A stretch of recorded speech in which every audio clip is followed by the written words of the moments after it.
Friends, आज हम लोग थेल्स का अपोजिट देखते हैं थ्योरम जो 6.2 में है। इसका स्टेटमेंट क्या है? स्टेटमेंट दिया है कि यदि एक रेखा किसी त्रिभुज के दो भुजाओं को एक ही अनुपात में विभाजित करे तो वह तीसरी भुजा के समानांतर होती है। आइए इसको फिगर के माध्यम से समझते हैं इसका स्टेटमेंट क्या बोल रहा है।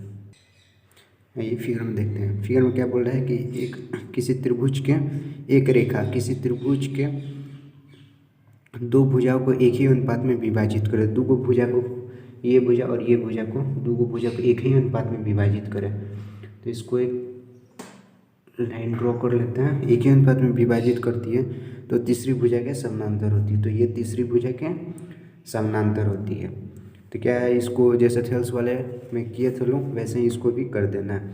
इस भुजा का नामकरण कर लेते हैं, सी हो गया। इसको क्या कर लेते हैं, डी, और इसको ई कर लेते हैं लोग, डी और ई, डी और ई। ठीक है, तो इतना लिख लेते हैं हम लोग कि ABC एक त्रिभुज है। आइए इसको लिखते हैं। माना कि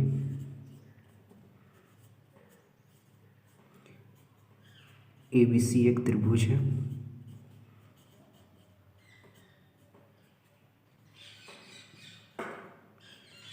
जिसमें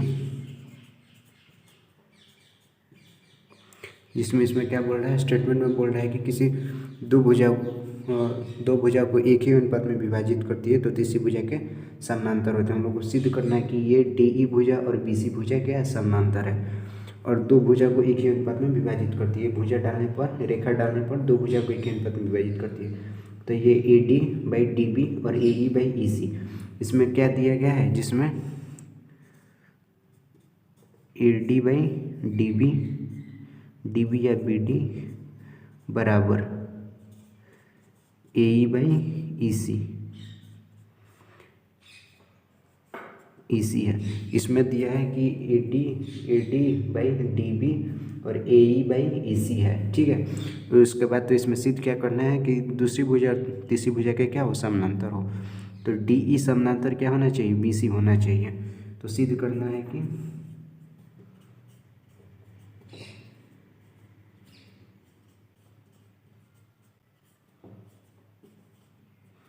सिद्ध करना है कि क्या सिद्ध करना है, DE समानांतर क्या, BC,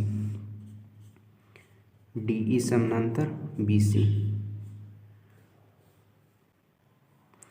DE समानांतर BC। तो सिद्ध करना है DE समानांतर BC।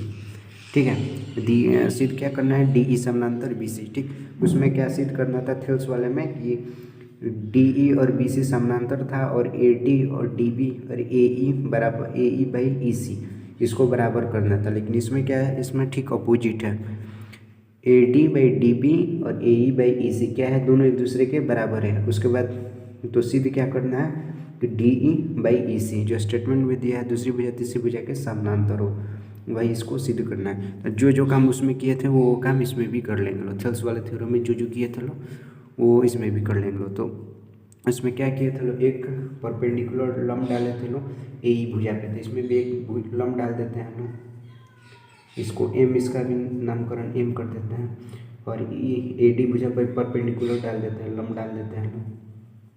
तो इसका नाम क्या कर देते हैं, N कर देते हैं। ठीक है, तो आइए अब इसको रचना में लिख लेते हैं। रचना में DM क्या है, DM लंब किस भुजा पे है, AE भुजा पर है। DM लंब किस भुजा पे, AE भुजा पर। DM लंब AE तथा EN जो लंब है, EN लंब किस भुजा पे, AD भुजा पर। EN लंब किस भुजा पे है, AD भुजा पर। EN लंब AD। ठीक है, DM लंब AE तथा EN लंब AD डाला।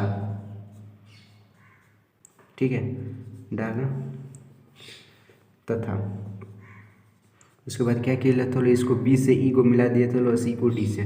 फिर इसमें भी मिला देते हैं लोग, B से E को मिला देते हैं और C को D से मिला देते हैं तथा BE CD को मिलाया, CD को मिलाया।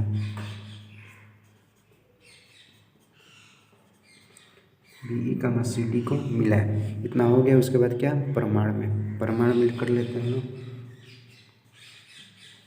जो जो काम उसमें किए थे लोग, ठीक वैसे ही काम इसमें भी कर लेना है। उसके बाद लास्ट में एक स्टेटमेंट जो था उसको स्टेटमेंट को सिर्फ चेंज कर देना है। परमाणु में एक त्रिभुज ADE ले लेते हैं, एक त्रिभुज ADE और एक त्रिभुज BDE ले लेते हैं। तो परमाणु में एरिया ऑफ त्रिभुज ऊपर वाला एक ले लेते हैं हम लोग ADE, एरिया ऑफ त्रिभुज ADE। तो इसका क्षेत्रफल क्या ऐसे निकलेगा, तो त्रिभुज का क्षेत्रफल 1/2 आधार गुनी ऊंचाई जो होता है, तो 1/2। आधार इसमें क्या है, आधार AD है, आधार AD। और ऊंचाई या शीर्षलंब जो बोला जाता है, तो ऊंचाई क्या हो जाएगा, लंब किस में डाले हैं लोग, DM डाले हैं लोग, तो ऊंचाई क्या हो जाएगा, DM हो जाएगा। इसका ऊंचाई DM, आधार AD और ऊंचाई DM, ठीक है। फिर एरिया ऑफ त्रिभुज क्या है, एरिया है AR, तो एरिया ऑफ त्रिभुज BDE में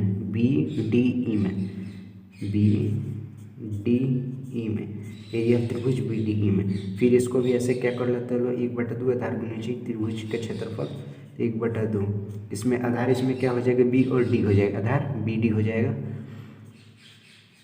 BD गुने ऊंचाई क्या हो जाएगा, ऊंचाई DM, जो लंब डाला गया है DM, तो वही हो जाएगा DM, ठीक है। ये हो गया एरिया ऑफ त्रिभुज ADE और एरिया ऑफ त्रिभुज BDE। अब इसको क्या कर लेते हैं, एरिया ऑफ त्रिभुज ADE बाई एरिया ऑफ त्रिभुज BDE। अब एरिया ऑफ त्रिभुज ADE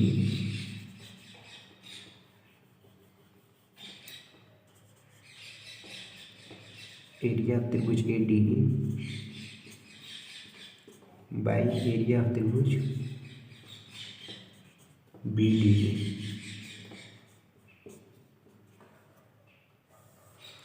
एरिया ऑफ त्रिभुज ADE बाई एरिया ऑफ त्रिभुज BDE। तो ADE का एरिया कितना है, 1/2 AD गुना DM, तो इसको लिख लेते हैं 1/2 AD गुना DM।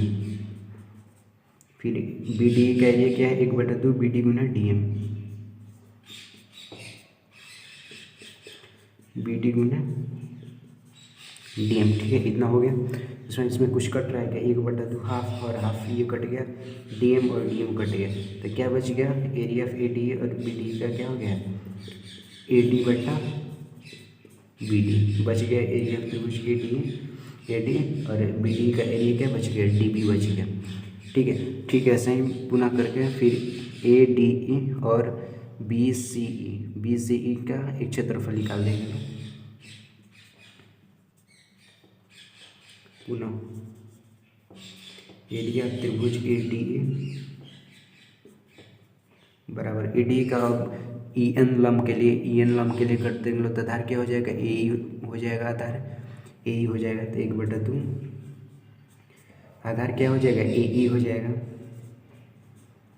AE गुना लंब क्या हो जाएगा, EN हो जाएगा। उस टाइम में इधर वाला त्रिभुज के लिए गलत, इधर वाला त्रिभुज के जो लंब था उसके लिए, अब इधर वाला त्रिभुज के लंब क्या है, EN, तो इस अब EN लंब के लिए निकालेंगे लोग, ये हो गया। फिर एरिया त्रिभुज अब क्या, CDE के लिए एरिया त्रिभुज CDE के लिए, ओके। तो इसका एरिया क्या हो जाएगा, 1/2, तो 1/2, और इसका आधार क्या हो जाएगा, आधार ये हो जाएगा, EC हो जाएगा, आधार EC, फिर EC गुने इसका लंब क्या हो जाएगा, EN लंब, तो EN लंब हो जाएगा, EN लंब। फिर ऐसे ही कर देंगे लो, एरिया ऑफ त्रिभुज ADE बटा एरिया ऑफ त्रिभुज CDE, एरिया ऑफ त्रिभुज ADE बटा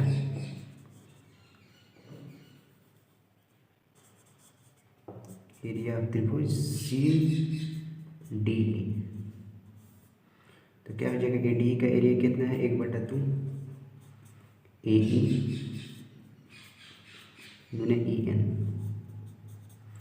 और CDE का एरिया 1/2 EC EN, 1/2 EC गुने EN, तो 1/2 और EN कट गया, तो बच क्या गया इसमें, AE और EC बच गया। तो AE/EC बच गया, AE/EC, इसका ये आ गया AE/EC। अब इधर लिख लेते हैं,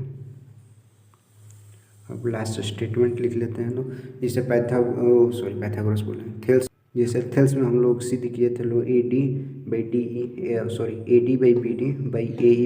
आ गया था लोग। तो इसमें हम लोग क्या स्टेटमेंट में लिखे थे लोग कि एक ही आधार पर एक ही और अगर दो त्रिभुज बनते हैं तो उनका क्षेत्रफल बराबर होता है। क्षेत्रफल बराबर हो गया था तो DE और BC क्या हो गया था, एक दूसरे के समानांतर हो गया था। ठीक, और इसमें क्या करना, ठीक इसको स्टेटमेंट को अपोजिट कर देंगे लोग तो क्या हो जाएगा, इसका क्षेत्रफल एक ही क्या लिख देंगे लोग कि इसका क्षेत्रफल बराबर होता है तो एक ही आधार पर एक ही ओर होता है। ठीक, तो इसका स्टेटमेंट क्या लिख देंगे लोग कि दो त्रिभुज का क्षेत्रफल, ये त्रिभुज AD/BD फिर AE और EC, दो त्रिभुज का क्षेत्रफल बराबर होता है अगर वे एक ही आधार पर एक ही ओर हो। ठीक है, ये स्टेटमेंट लिख देंगे लोग तो इससे हम लोग का क्या हो जाएगा, प्रूफ हो जाएगा। आइए उसको लिख देते हैं लोग। हम जानते हैं कि ये स्टेटमेंट है,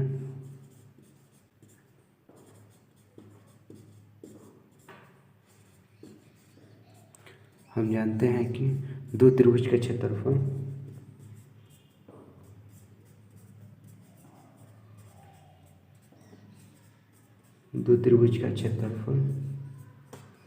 क्षेत्रफल बराबर होता है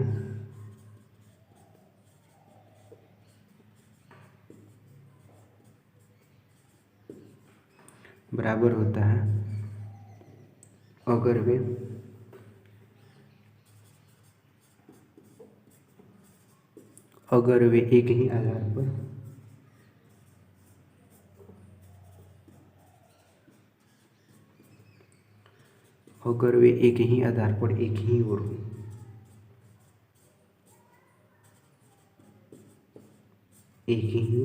हो। ठीक है, तो इससे हम लोग का क्या हो जाएगा, प्रूफ हो जाएगा।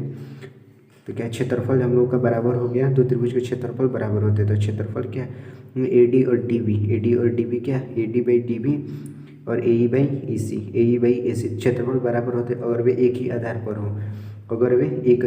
पर हो, ठीक है। तो इससे क्या हो जाएगा, DE समानांतर अतः DE समानांतर BC। ठीक है, तो क्या हो जाएगा, DE समानांतर BC हो जाएगा, ये क्या हो जाएगा, प्रूफ हो जाएगा। आई होप समझ में आ गया होगा। ठीक है, उसका अपोजिट है थेल्स का, ठीक अपोजिट है, ये सब चीज़ एकदम थेल्स ही जैसा किया गया, बस स्टेटमेंट को सिर्फ चेंज कर दिया गया है। स्टेटमेंट में उसमें था कि एक ही आधार पर हो तो क्षेत्रफल क्या होता है, बराबर होता है।